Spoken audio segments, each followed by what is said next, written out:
Hello friends, नमस्कार। YCT के official YouTube channel पे मैं मुकेश वर्मा एक बार फिर से आप सभी का बहुत बहुत स्वागत करता हूं। फ्रेंड्स, पॉलिटी की जो श्रृंखला चल रही थी उसी कड़ी में हम लोग आज आगे राष्ट्रपति के बारे में पढ़ रहे थे, तो उसी में और आगे आज बढ़ेंगे। देखिए, पिछले लेक्चर में हमने आर्टिकल 54 के बारे में पढ़ा था कि राष्ट्रपति का निर्वाचन किस तरीके से होता है, निर्वाचक मंडल में कौन कौन से लोग शामिल होते हैं। मतलब ये था कि राष्ट्रपति के चुनाव में कौन कौन से व्यक्ति वोट देते हैं, तो उसी को निर्वाचक मंडल एक बनाया जाता था। ठीक है, तो उसमें आप सबको पता था कि सभी सांसद जो निर्वाचित हुए हैं, चाहे लोकसभा के हो चाहे राज्यसभा के हो, तो सभी सांसद उसमें वोट देते थे जो निर्वाचित हुए हो, मनोनीत को छोड़ के। और राज्यों की विधानसभाओं के निर्वाचित सदस्य यानी जो निर्वाचित विधायक हैं वो इसमें वोटिंग करते हैं। ठीक है, दिल्ली और पुडुचेरी को भी 17वें संविधान संशोधन द्वारा शामिल कर लिया गया था। ये चीजें हम पढ़े थे। अब यहाँ ध्यान देने वाली बात ये है कि जो विधान परिषद के सदस्य हैं यानी विधान परिषद के जो विधायक हैं वो राष्ट्रपति के चुनाव में भाग नहीं लेते हैं। और एक चीज कभी कभी पूछ लेता है कि अगर कोई मुख्यमंत्री है और विधान परिषद के माध्यम से वो विधानमंडल का सदस्य है, तो क्या वो राष्ट्रपति के चुनाव में वोट दे सकता है? तो नहीं दे सकता। ऐसा मुख्यमंत्री जो विधान परिषद से चुन के आया है वो भी राष्ट्रपति के चुनाव में वोटिंग नहीं कर सकता है। केवल वही वोटिंग कर सकता है जो विधानसभा का निर्वाचित सदस्य हो। चीजें क्लियर है? अब इसके आगे हम लोग बढ़ रहे हैं। उसी में आर्टिकल 54 जो हम लोग पढ़ रहे थे, तो उसमें निर्वाचक मंडल तक हमने पिछले लेक्चर में पढ़ के खत्म किया था, जिसको हमने 2 मिनट में रिकॉल कर लिया है। अब उसके आगे बढ़ेंगे। अनुच्छेद 54 में ही हम देखेंगे कि इसमें जो विधायक और सांसद वोट दे रहे हैं तो उनके वोट का मूल्य किस प्रकार से निकाला जाता है। देखिए, जो एक विधायक के मत का मूल्य होता है, मतलब एक विधायक के मत का मूल्य किस तरीके से निकालते हैं, आपको सबको पता है कि जब राष्ट्रपति चुनाव होता है तो आप लोग पढ़ते हैं कि 5 लाख वोट से जीत गए, 6 लाख वोट से जीत गए।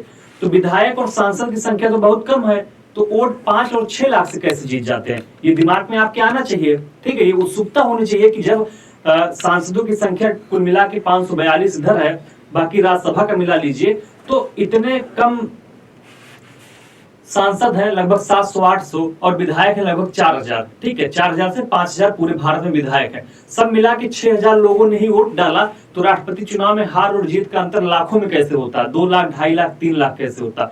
तो ये क्वेश्चन आपके दिमाग में उठना चाहिए, तो उसी को मैं शांत करने चल रहा हूं। देखिए, एक विधायक के मत का मूल्य हम लोग कैसे निकालते हैं, राज्य की जो कुल जनसंख्या है, मान लीजिए यूपी के एक विधायक का मूल्य निकालना है, तो अलग अलग राज्यों के विधायकों का अलग अलग मूल्य होता है। ठीक है, अलग अलग विधायक का अलग अलग मूल्य है। जैसे यूपी के विधायक का मूल्य कुछ और होगा, मान लीजिए यूपी के विधायक का एक विधायक के वोट का मूल्य 1000 के बराबर होगा। ठीक है, या राजस्थान निकालेंगे तो हो सकता है एक विधायक की मत का मूल्य 800 ही है। क्यों ऐसा डिफरेंस क्यों है?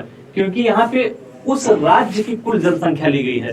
तो जैसे जब हम यूपी का निकालेंगे तो यूपी राज्य की कुल जनसंख्या लेंगे लगभग 20 करोड़, और कुल निर्वाचित विधायकों की संख्या कितनी है, मान लीजिए हमको निकालना है और हम ले लेंगे 20 करोड़। ठीक है, कि यूपी की कुल जनसंख्या कितनी है, 20 करोड़ है, और कुल निर्वाचित विधायक कितने हैं यूपी में, तो 403 है। तो भैया 403 करोड़ में 403 से हम लोग पहले भाग देंगे, इसके बाद जो आएगा उसमें 1000 से फिर भाग देंगे।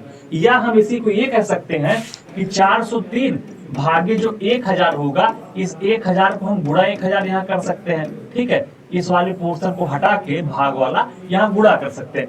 तो अब 20 करोड़ में 403 गुणे 1000 से जब हम लोग भाग दे देंगे तो जो संख्या निकल के आएगी वही एक विधायक के मत का मूल्य होगा। और राज्य की कुल जनसंख्या जो ली जा रही है, ये भी ध्यान देने वाली बात है, ये कब से ली जा रही है, 1971 की जनसंख्या को ध्यान में रखते हुए। ठीक है, कब की, 1971 की जनगणना के हिसाब से लिया जाएगा।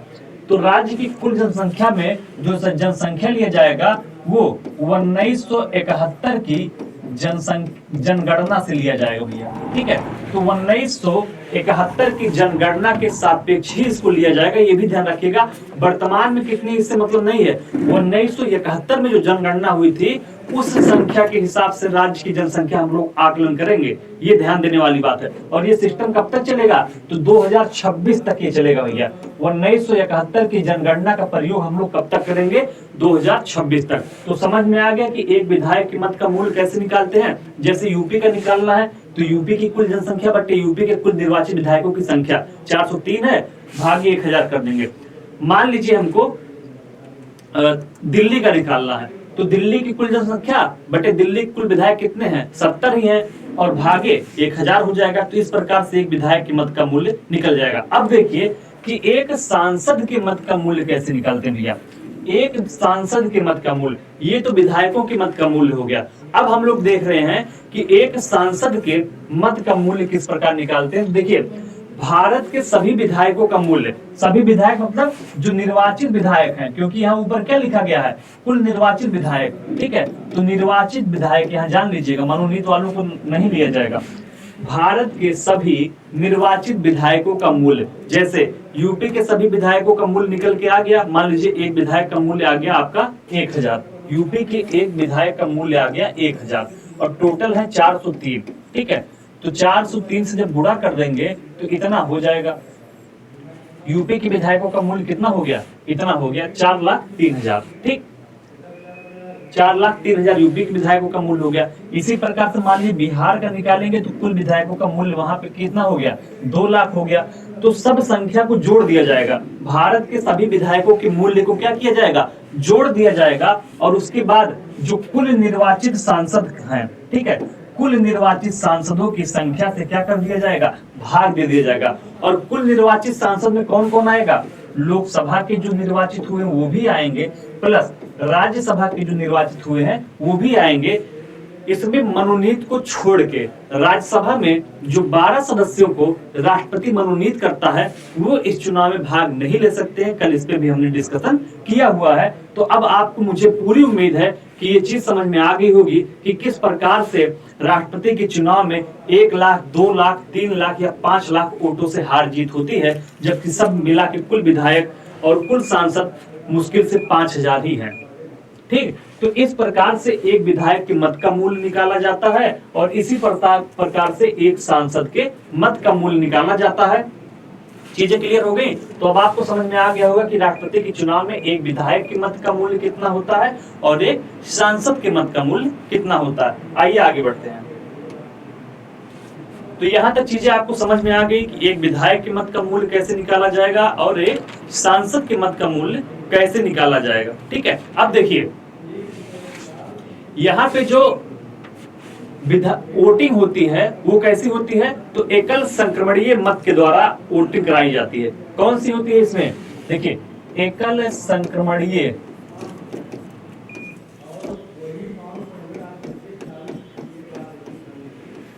ठीक। तो अगर कभी आपसे एग्जाम में ये पूछ ले कि किस प्रणाली के तहत इसमें मतलब वोटिंग कराई जाती है, तो आनुपातिक पद्धति एकल संक्रमणीय, ठीक है। तो आनुपातिक पद्धति एकल संक्रमणीय,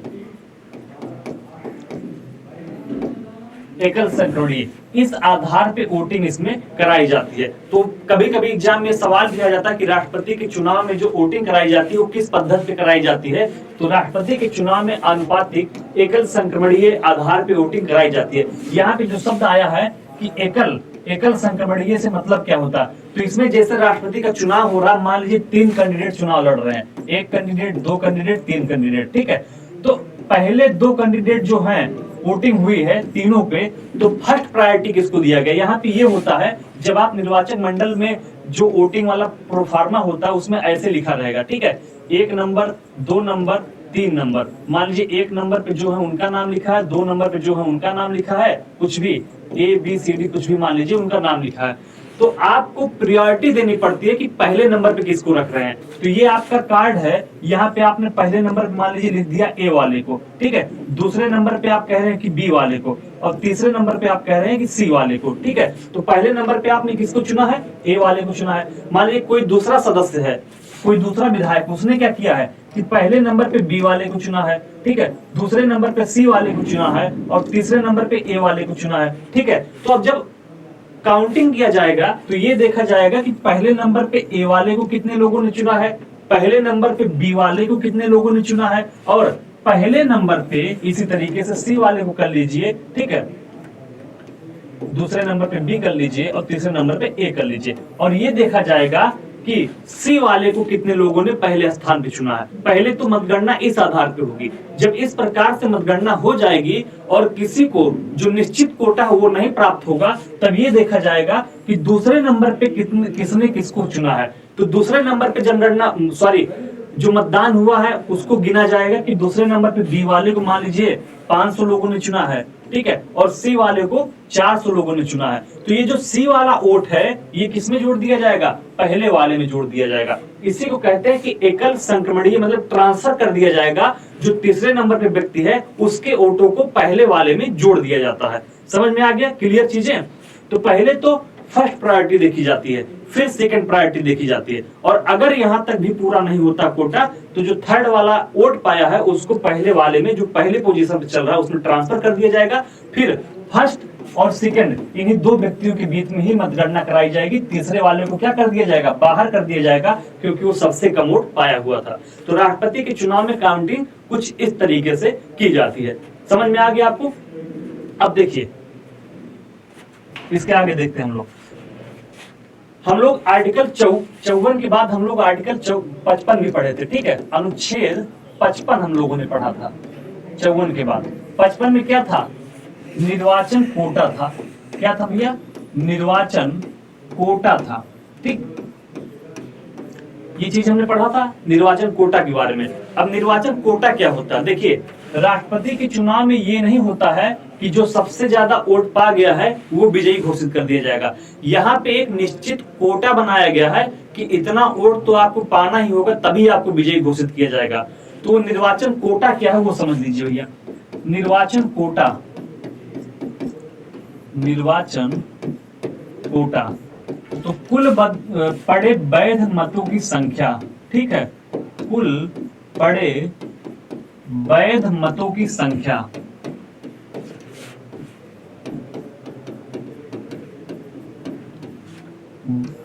बटे 2 और +1, ये होता है आपका निर्वाचन कोटा, ठीक है। तो इतना मत पाना आवश्यक है। अगर निर्वाचन कोटा की पूर्ति पहले ही फेज में हो गई तो उसको विजयी घोषित कर दिया जाएगा। अगर पहले में किसी भी व्यक्ति को निर्वाचन कोटा नहीं प्राप्त होता, मतलब जितने उम्मीदवार खड़े हुए हैं उनको निर्वाचन कोटा अगर नहीं प्राप्त होता है तो क्या किया जाएगा, जब निर्वाचन कोटा नहीं प्राप्त होगा तो एकल संक्रमणीय मत के द्वारा जो सबसे नीचे वाला है उसका वोट ट्रांसफर कर दिया जाएगा पहले वाले में। चीजें क्लियर। तो देखिए 54 हम लोगों ने पढ़ लिया था, 55 पढ़ लिया कि 55 में क्या दिया गया है, निर्वाचन कोटा के बारे में। और निर्वाचन कोटा किस प्रकार निर्धारित किया गया है कि कुल पड़े वैध मतों की संख्या, मान लीजिए कुल मत पड़े आपके 10 लाख, ठीक है, 10 लाख वोट पड़े आपके, तो 10 लाख भागे 2 करेंगे तो 5 लाख आएगा आपका, 5 लाख और +1 वोट, इतना जो वोट पाएगा उसे को ही विजयी घोषित किया जाएगा, ठीक है। लेकिन जैसे विधायकी का चुनाव होता है जिसको हम एमएलए कहते हैं और एमपी का चुनाव होता है, तो इसमें क्या होता है, इसमें निर्वाचन कोटा नहीं होता, बल्कि जो बहुमत पा जाए, जो सबसे ज्यादा वोट पा जाए उसी को विजयी घोषित कर दिया जाता है। मान लीजिए कि कहीं पे 4 लाख वोट पड़े भैया, कितने वोट पड़े, 4 लाख वोट कहीं पे पड़ते हैं, ठीक है। हो सकता है कि जीतने वाला व्यक्ति कितने वोटों पे जीत जाए, केवल 1 लाख वोट पाके ही जीत जाए। लेकिन अगर यही राष्ट्रपति का चुनाव होता तो उसको कम से कम 2 लाख और +1 वोट पाना जरूरी होता, तभी उसको विजयी घोषित किया जाएगा, अन्यथा विजयी घोषित नहीं किया जाएगा। ये एमपी, एमएलए और राष्ट्रपति के चुनाव में ये प्रमुख अंतर है, ठीक है। राष्ट्रपति का चुनाव हो रहा है, जितना वोट पड़ा है उतने वोट के आधे का +1 वोट पाना जरूरी है, तभी राष्ट्रपति पद पे उसको विजयी घोषित किया जाएगा। लेकिन एमपी या एमएलए यानी विधायक और सांसद का जो चुनाव होता है उसमें जो बहुमत पा गया, मान लीजिए 6 कैंडिडेट उतर गए, 6 कैंडिडेटों में से जो 1 लाख वोट पा गया, सबसे ज्यादा वोट मान लीजिए 1 लाख पाया, वो जीत जाएगा। यहाँ जरूरी नहीं है कि 4 लाख में से आपको 2 लाख वोट पाना जरूरी है, लेकिन ये कंडीशन राष्ट्रपति वाले चुनाव में अप्लाई होती है और इसी को हम लोग निर्वाचन कोटा कहते हैं, जिसको अनुच्छेद 55 में हम लोग पढ़ते हैं। तो अनुच्छेद 51 हमने पढ़ लिया, 52 पढ़ लिया, 53 पढ़ लिया, 54 में निर्वाचन पढ़ लिया और 55 में निर्वाचन कोटा पढ़ लिया। अब इसके आगे बढ़ेंगे और देखेंगे आर्टिकल 56 के बारे में, ठीक है। अब हम लोग क्या देखेंगे भैया, आर्टिकल 56 के बारे में। तो आप सबको पता है आर्टिकल 56 में किस चीज के बारे में बताया गया है, अनुच्छेद 56, ठीक। अनुच्छेद 56 में क्या बताया गया है, अनुच्छेद 56 में भैया राष्ट्रपति के कार्यकाल के बारे में चर्चा की गई, ये भी मैंने आपको ट्रिक के माध्यम से याद कराया था, ठीक है। तो राष्ट्रपति के कार्यकाल की चर्चा की गई है, कार्यकाल की चर्चा की गई है। और राष्ट्रपति का कार्यकाल कितना निर्धारित किया गया है? तो राष्ट्रपति का जो कार्यकाल है वो कितना निर्धारित किया गया है? 5 वर्ष निर्धारित किया गया है। ठीक है, राष्ट्रपति का कार्यकाल 5 वर्ष आपका निर्धारित किया गया है। चीजें क्लियर है? तो राष्ट्रपति का कार्यकाल 5 वर्ष निर्धारित किया गया है। ठीक, लेकिन यहीं पे आप एक चीज और ध्यान दीजिए, जो अमेरिकी राष्ट्रपति होता है वो कितने वर्ष के लिए चुना जाता है, ये भी पूछ सकता है। अमेरिकी राष्ट्रपति कितने वर्ष के लिए चुना जाता है? तो भैया अमेरिकी राष्ट्रपति का जो चुनाव होता है वो 4 वर्षों के लिए होता है। मतलब प्रत्येक 4 वर्ष पे अमेरिकी राष्ट्रपति का चुनाव होता है और प्रत्येक 5 वर्ष पे भारत के राष्ट्रपति का चुनाव कराया जाता है। तो 55 में हमने निर्वाचन कोटा पढ़ा था, 56 में हमने कार्यकाल पढ़ा था। सबको ट्रिक के माध्यम से याद कराया है। अगर ट्रिक आपने नहीं देखा तो जो पिछला वाला वीडियो है, कल का वीडियो, उसको आप जाके देख सकते हैं। वहां पे आपको 52, 53, 54, 55, 56, 57, 58, 59, 60, 61 अनुच्छेद 61 तक, मतलब अनुच्छेद 52 से लेके 61 तक को ट्रिक के माध्यम से मैंने आपको याद कराया है। ट्रिक क्या बताया था? पकानी बताया था, कोका ट्रिक बताया था, दुयो ट्रिक बताया था और दसम ट्रिक बताया था। इतने ट्रिकों के माध्यम से मैंने आपको वो चीजें याद कराई थी। तो समझ में आ गया अनुच्छेद 56 के बारे में भी कि राष्ट्रपति का कार्यकाल कितना होता है। ठीक, इसके आगे हमने क्या पढ़ा था? इसके आगे हमने आर्टिकल 57 पढ़ा था भैया। ठीक है, अनुच्छेद 57 के बारे में हमने चर्चा की थी। किसके बारे में? अनुच्छेद 57 के बारे में हमने चर्चा की थी। और 57 में क्या पढ़ा था? 57 में हमने पढ़ा था दुयो के माध्यम से 57 और 58 को याद किया था। 57 में था दोबारा निर्वाचन और 58 में था योग्यता, कि राष्ट्रपति पद के चुनाव लड़ने की योग्यता क्या होनी चाहिए, ये 58 में था। और दोबारा निर्वाचन हमने कहा पढ़ा था? तो 57 में। ठीक है, दोबारा निर्वाचन, ये हमने कहा पढ़ा था? आर्टिकल 57 में। इसी को क्या कहते हैं? पुनः निर्वाचन। तो भैया क्या कोई राष्ट्रपति दोबारा निर्वाचित हो सकता है? तो हाँ, हो सकता है। और अब तक मात्र एक राष्ट्रपति हैं जो दोबारा निर्वाचित हुए थे अपने पद पे। उनका नाम क्या है?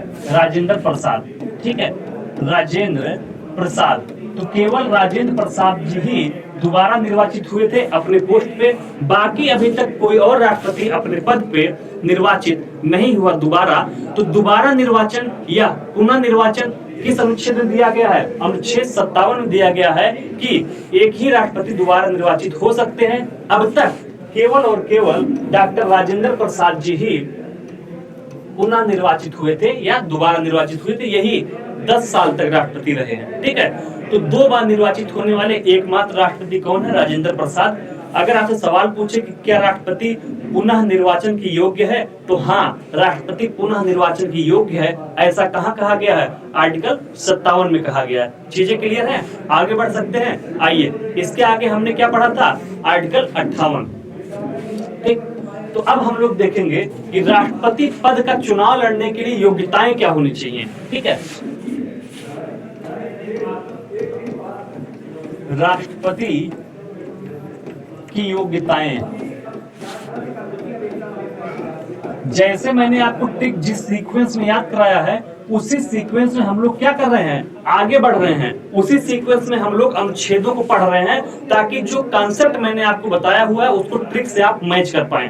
तो ट्रिक में हमने क्या बताया था? पकानी बताया था आपको, कोका बताया था आपको, दुयो बताया था आपको और दसम बताया था। तो 52 से लेके 61 तक याद कराया था। उसी सीक्वेंस में हम अलग अलग 52, 53, 54, 55, 56 पढ़ते हुए कहां पहुंच गए हैं? 58 पे। ठीक है, तो देखिए राष्ट्रपति की योग्यताएं क्या होंगी, इसकी चर्चा कहां की गई है? तो राष्ट्रपति पद की योग्यताओं की चर्चा आपका अनुच्छेद 58 में किया गया है। ठीक, अनुच्छेद 58 में ये बताया गया है कि राष्ट्रपति पद की योग्यताएं क्या होंगी। इसकी चर्चा कहां की गई है? आर्टिकल 58 में। तो देखिए एग्जाम में सीधे सीधे राष्ट्रपति और बीपीएसपी ये 2 फेवरेट टॉपिक हैं एग्जामिनर के।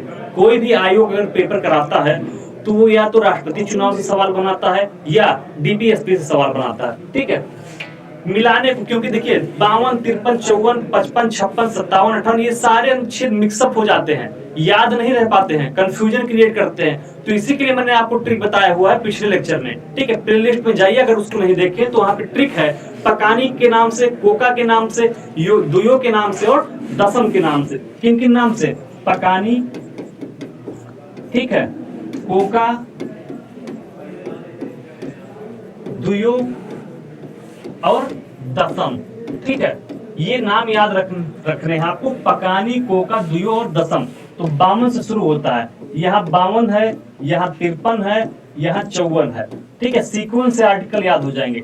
यहाँ 55 है, यहाँ 56 है, यहाँ 57 है, यहाँ 58 है, आपका आर्टिकल 58, दा से आपका आर्टिकल 59 है, सा से आपका आर्टिकल 60 है और मां से आपका आर्टिकल 61 है। तो इसको सीक्वेंस से मैंने आपको याद कराया है। पिछला लेक्चर जाके देखिए कि पकानी, कोका, दुयो और दसम के माध्यम से आर्टिकल 52 से लेके आर्टिकल 61 तक मैंने आपको रटा दिया है पिछले लेक्चर में। अगर आपने उसको नहीं देखा तो प्लेलिस्ट में जाइए, वहां पे पॉलिटी के सारे लेक्चर शुरुआत से पढ़े हुए हैं। अनुच्छेद 1 से यानी भाग 1 संघ एवं उसका राज्य क्षेत्र, वहां से मैंने आपको पढ़ाया है। नागरिकता हमने पढ़ाई है, मौलिक अधिकार हमने पूरा पढ़ाया है, डीपीएसपी यानी नीति निर्देशक तत्व को भी पूरा पढ़ा के खत्म किया है, और मौलिक कर्तव्य यानी फंडामेंटल ड्यूटीज भी मैंने आपको पूरा पढ़ाया है। इसके बाद हम लोग संघ कार्यपालिका की तरफ आगे बढ़ गए हैं और पढ़ रहे हैं पहला टॉपिक उसमें राष्ट्रपति का, और राष्ट्रपति में वहां पे 52 से लेके 61 तक की चीजें मैंने पिछले लेक्चर में आपको रटाई हुई हैं। क्लियर?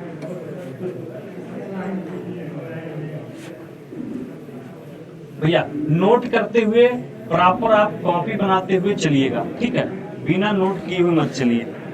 देखिए अब आगे बढ़ते हैं। तो भैया राष्ट्रपति पद का चुनाव लड़ने के लिए योग्यताएं क्या होनी चाहिए, या भारत में राष्ट्रपति बनने की क्या क्या योग्यताएं होनी चाहिए, ये चीजें कहाँ बताई गई हैं? अनुच्छेद 58 में। तो राष्ट्रपति पद की योग्यताओं की चर्चा आपकी अनुच्छेद 58 में किया गया है। देखते हैं कि क्या क्या योग्यताएं होनी चाहिए। तो पहली चीज जान लीजिए योग्यताएं कहाँ है। 58 में, 57 में क्या था? पुनर्निर्वाचन था। चीजें याद रहेंगी। 57 में आपने पुनर्निर्वाचन पढ़ा है, 56 में राष्ट्रपति का कार्यकाल पढ़ा है, 55 में आपने कोटा पढ़ा है। तो कोका के नाम से हमने उसको याद कराया था कि को से कोटा यानी 55, का से कार्यकाल यानी 56। चीजें याद रहेंगी। आइए देखते हैं राष्ट्रपति पद की योग्यताएं क्या क्या है। देखिए राष्ट्रपति पद के लिए प्रथम योग्यता तो यही है कि भारत का नागरिक होना चाहिए, ठीक है। क्या होना चाहिए? वह भारत का नागरिक हो, ठीक है। तो भारत का नागरिक होना चाहिए, भारत का नागरिक होना चाहिए, ठीक। पहला यही है कि भारत का नागरिक होना चाहिए। अब देखिए भारत के नागरिक में किस प्रकार का? जन्मजात भी हो सकता है और देशीयकृत भी हो सकता है, ठीक है। इसमें जो नागरिक है वो या तो भारत का जन्मजात नागरिक हो या देशीयकृत नागरिक हो, ठीक है। ये दोनों प्रकार के नागरिक भारत में राष्ट्रपति बन सकते हैं। जन्मजात तो समझ में आ रहा होगा आपको, जिसका जन्म ही भारत में हुआ। लेकिन देशीयकृत से मतलब क्या है? देशीयकृत मतलब जिसने नागरिकता क्या की हो? ग्रहण की हो, वो भी भारत का राष्ट्रपति बन सकता है। जिसने नागरिकता ग्रहण की हो, ठीक है। तो जिसने नागरिकता ग्रहण की हो वो भी भारत का क्या बन सकता है? राष्ट्रपति। जैसे सोनिया गांधी, एग्जाम्पल के लिए आप जान लीजिए, जैसे क्या? सोनिया गांधी, ठीक है। जब इन्होंने राजीव गांधी से शादी की तो इन्होंने भारत की नागरिकता ग्रहण कर ली। तो क्या सोनिया गांधी भारत की राष्ट्रपति बन सकती है? तो हमारा संविधान कहता है कि जो जन्मजात हैं और जो देशीयकृत हैं, जैसे सोनिया गांधी जिन्होंने भारत की नागरिकता हासिल की है या ग्रहण की है, तो वो भी भारत की राष्ट्रपति बन सकती है। जबकि इनके प्रधानमंत्री बनने पे 2005 के चुनाव में जब कांग्रेस जीती थी तो आप सबको पता है कि सोनिया गांधी प्रधानमंत्री बनने की दावेदार थी, लेकिन इनके प्रधानमंत्री बनने के पीछे ये तर्क दिया गया कि ये नहीं बन सकती क्योंकि ये विदेशी है, जो कि सरासर गलत था। हमारा संविधान तो राष्ट्रपति बनने की इजाजत देता है, ठीक है। तो ये उस योग्यता को धारण करती है मिस सोनिया गांधी। चीजें क्लियर हो गई? तो देखिए भारत का नागरिक होना चाहिए, ये पहली चीज हो गई। जन्मजात और देशीयकृत माध्यम से वो व्यक्ति अगर नागरिक है तो चुनाव लड़ सकता है। दूसरी योग्यता क्या होनी चाहिए? न्यूनतम कितने वर्ष की आयु होनी चाहिए? न्यूनतम 35 वर्ष की आयु होनी चाहिए चुनाव लड़ने के लिए। न्यूनतम 35 वर्ष, ठीक है, न्यूनतम 35 वर्ष की आयु होनी चाहिए। ठीक भैया, तो न्यूनतम 35 वर्ष की आयु होनी चाहिए किसके लिए? राष्ट्रपति का चुनाव लड़ने के लिए न्यूनतम 35 वर्ष की आयु आपकी होनी चाहिए। चीजें क्लियर है? ये तो आपको समझ में आ ही गया होगा, इसको मिटा दे रहा हूं। ठीक, न्यूनतम 35 वर्ष। इसके अलावा अगली योग्यता क्या होनी चाहिए कि लोकसभा का सदस्य बनने के योग्य हो। ठीक है, लोकसभा का सदस्य बनने के योग्य हो, तो लोकसभा के सदस्य बनने की योग्यता रखता हो।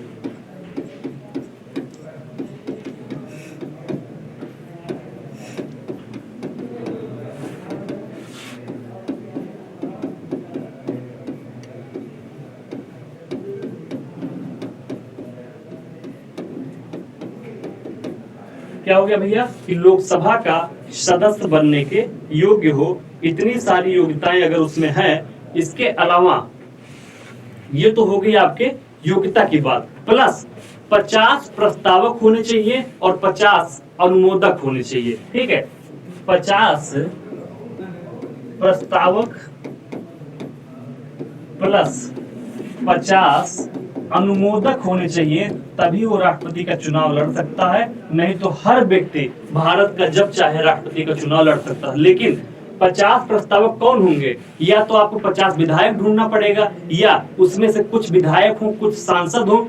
तो 50-50 100 सांसद और विधायक मिला के अगर आपके पास हैं, तभी आप राष्ट्रपति का चुनाव लड़ सकते हैं। नहीं तो जो ऊपर की योग्यताएं दिया गया था उस हिसाब से तो हर साल लाखों लोग भारतीय राष्ट्रपति के लिए चुनाव लड़ जाते। तो इसीलिए ये शब्द भी जोड़ दिया गया लास्ट में कि 50 प्रस्तावक और 50 अनुमोदक का होना आवश्यक है। तो राष्ट्रपति के लिए अगर आपको चुनाव लड़ना है तो 50 प्रस्तावक और 50 क्या होने चाहिए? अनुमोदक होने चाहिए। तो ये तो चर्चा होगी राष्ट्रपति के योग्यताओं की। ठीक है, अब शर्तें क्या क्या हैं और दशाएं क्या क्या है, इसको हम लोग कहां पढ़ते हैं?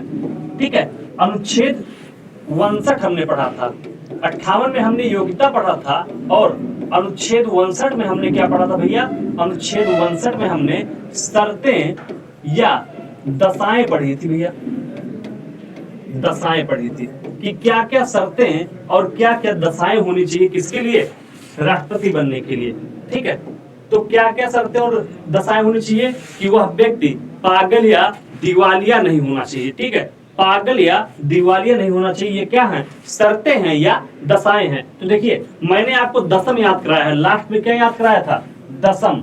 ठीक है, तो इसमें ये जो दा आया है यही आर्टिकल 59 के लिए आया है। दा से क्या हो जाएंगी? दशाएं।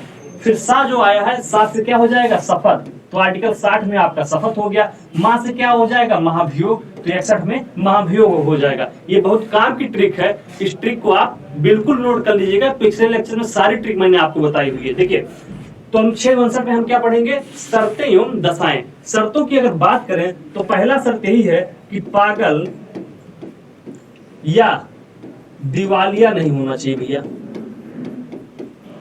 पागल या दिवालिया नहीं होना चाहिए। ठीक, इसके अलावा अगली शर्त क्या है? अगली शर्त यह है कि किसी लाभ के पद को धारण ना किया हो।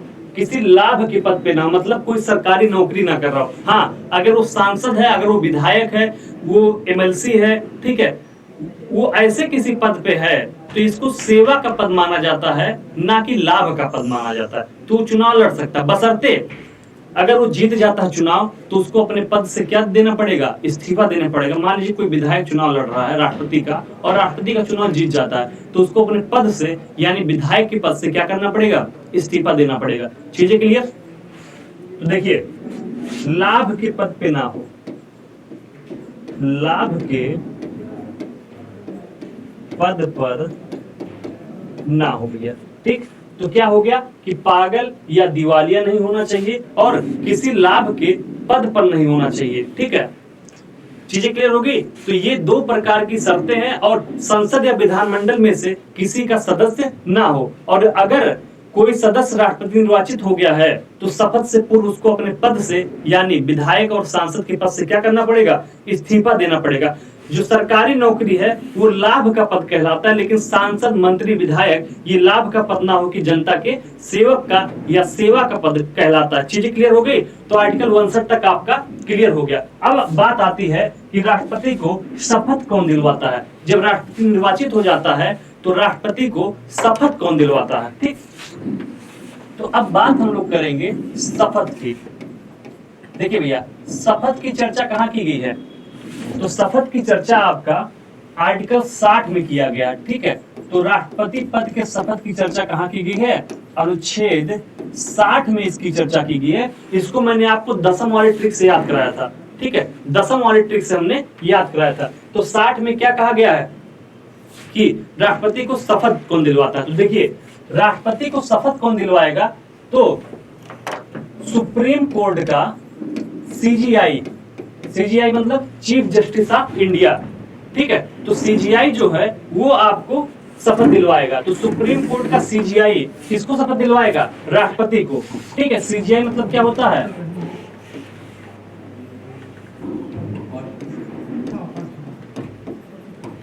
मुख्य न्यायाधीश, ठीक है। तो भैया सुप्रीम कोर्ट का मुख्य न्यायाधीश ही राष्ट्रपति को क्या दिलवाता है? शपथ दिलवाता है, ठीक है। तो सुप्रीम कोर्ट का सीजीआई राष्ट्रपति को उसके पद की शपथ दिलवाता है, ठीक है। राष्ट्रपति को पद की शपथ दिलवाता है, ठीक, शपथ दिलाता है। तो अगर आपसे पूछे कि राष्ट्रपति निर्वाचित होने के बाद राष्ट्रपति को शपथ कौन दिलवाता है, तो जो सुप्रीम कोर्ट का सीजीआई होता है, यानी मुख्य न्यायाधीश सुप्रीम कोर्ट का होता है, वही राष्ट्रपति को शपथ दिलवाता है। और देखिए, राष्ट्रपति,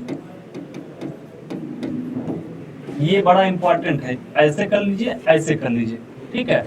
सीजीआई, तो जो भारत का सीजीआई बनता है, मतलब सुप्रीम कोर्ट का जो सीजीआई होता है, मुख्य न्यायाधीश होता है, उसको कौन शपथ दिलवाता है? राष्ट्रपति। और राष्ट्रपति को कौन दिलवाता है? तो सीजीआई। तो जो भारतीय सुप्रीम कोर्ट के मुख्य न्यायाधीश और राष्ट्रपति, ये एक दूसरे को पद की शपथ दिलवाते हैं। अगर कोई मुख्य न्यायाधीश बना तो उसको शपथ कौन दिलवाएगा? राष्ट्रपति। और अगर कोई राष्ट्रपति बना तो उसको शपथ कौन दिलवाएगा? भारत का मुख्य न्यायाधीश, यानी सीजीआई ऑफ सुप्रीम कोर्ट, ठीक है। चीजें क्लियर हो गई? तो ये दोनों एक दूसरे को अपने पद की शपथ दिलवाते हैं। तो शपथ के बारे में हमने कहा पढ़ा अनुच्छेद 60 में कि राष्ट्रपति को शपथ कौन दिलवाता है? सीजीआई। अगर मान लीजिए कि मुख्य न्यायाधीश नहीं है तो सुप्रीम कोर्ट का जो वरिष्ठ न्यायाधीश होगा, अगर